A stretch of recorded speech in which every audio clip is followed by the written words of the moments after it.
বিদায় হলো ইয়া দুহে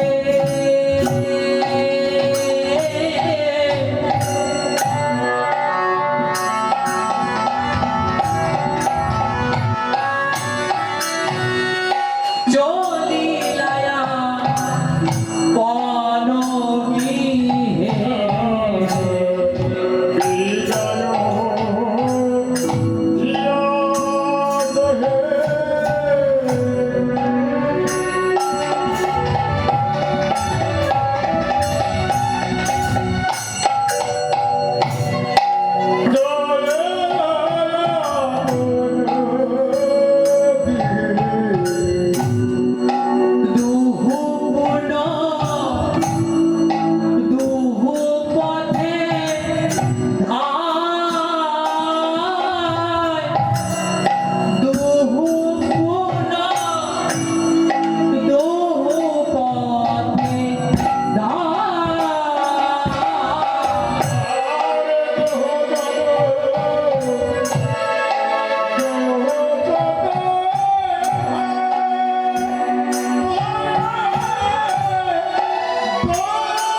রাধারানীর ঘরের দিকে যাচ্ছে এবং কৃষ্ণ কৃষ্ণের ঘরের দিকে যাচ্ছে, কিন্তু কেউ কাউকে ভুলতে পারছে না।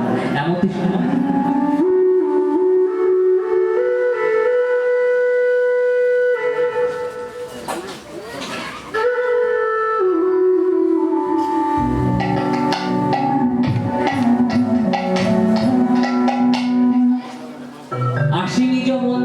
সুতল পালঙ্ক পরে লঘিতে নাম পারল কই,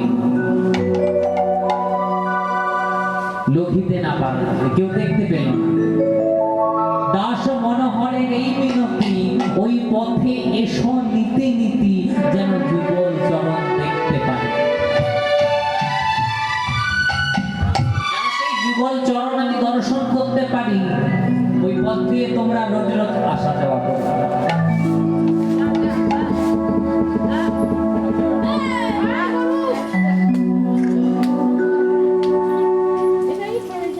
কৃষ্ণ জন্দালয়ে এসে আবার নিজের বিছানায় ঘুমিয়ে পড়লেন, আবার রাধারানী জটিলা কুটিলার মন্দিরে আবার ঘুমিয়ে পড়লেন। কৃষ্ণ যখন ঘুমিয়ে পড়লেন, এদিকে যশোমতী মা আবার কৃষ্ণকে সেবা দেবে বলে মাখন মন্থন করছে।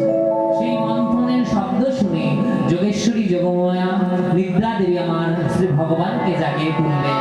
এবার ভগবান জেগে উঠে নন্দালয়ে যশোদার কোলে বসে বসে ননী সেবা করছে। আর এইদিকে জটিলা কুটিলার মন্দিরে শ্রীমতী রাধা রানী আমার শয়নে আছে।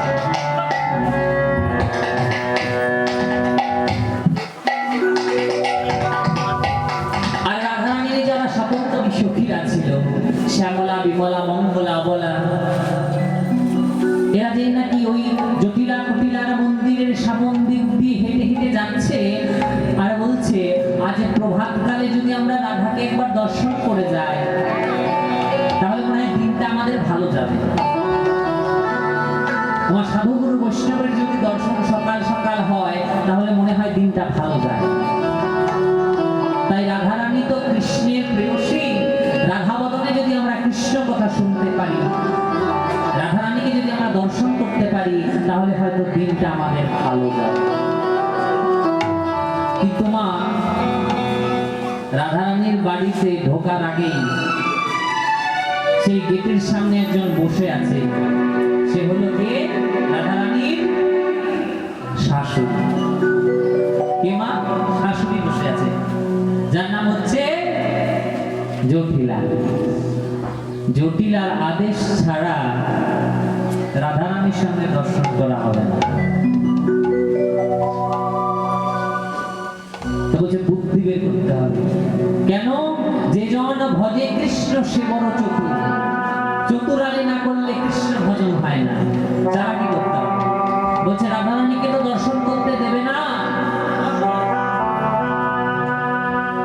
আমরা আগে জটিলাকে ভালো করে প্রণাম করে ভালো মন্দ দু চার কথা বলে তারপর আমরা রাধারানীর সঙ্গে দর্শন করি।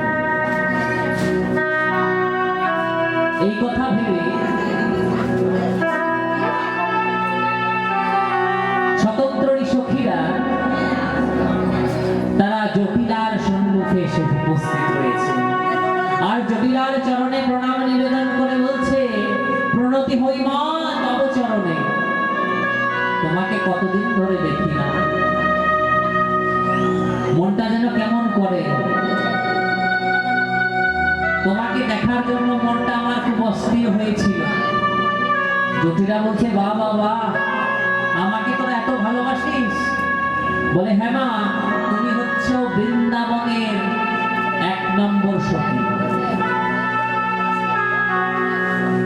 তুমি বৃন্দাবনের 1 নম্বর সখী। তোমার কয় প্রকার সখী আছে জানো? জানো না? 4 রকমের সখী আছে: সধবা, বিধবা, অধবা, ধবধবা। সধবা যাদের শাখা আছে, সিঁদুর আছে, তারা সধবা। বিধবা কারা? যাদের স্বামী নাই, তারা বিধবা। অধবা কারা? যাদের স্বামী থেকেও স্বামী নাই, তারা হচ্ছে অধবা। আর এক প্রকার বললাম কি? ধবধবা। স্বামী আছে কিন্তু দেখে বুঝবে না যে স্বামী আছে কি নাই। শাখাও নাই, সিঁদুরও নাই, চুলও নাই। এমন যুগ পড়েছে না আজকাল। তো দেখে বোঝার উপায় নাই সেটা কাকু না কাকিমা। তারা ধোয়া মোছা, তারা হচ্ছে ধবধবা। ওমা, তুমি হচ্ছ 1 নম্বর সখী, তাই তোমার চরণে প্রণাম নিবেদন করতে আসলাম। তোমার যদি কৃপা হয়, আশীর্বাদ হয়, তাহলে দিনটা আমাদের ভালো যাবে। জটিলা এবার শুনে আনন্দে আত্মহারা হয়ে গেছে। ভালো করে মাখন লাগিয়ে এবার জিজ্ঞেস করছে, হ্যাঁ গো মা, তোমার বৌমাটা কোথায়? তোমাদের সেই বৌমাটাকে তো দেখতে পাচ্ছি না। আর তোমাদের মেয়ে, তোমার সেই মেয়েটা কোথায়? এবার আস্তে আস্তে রাধারানীর দিকে যাচ্ছে। সখীরা কিসের জন্য এসেছিল?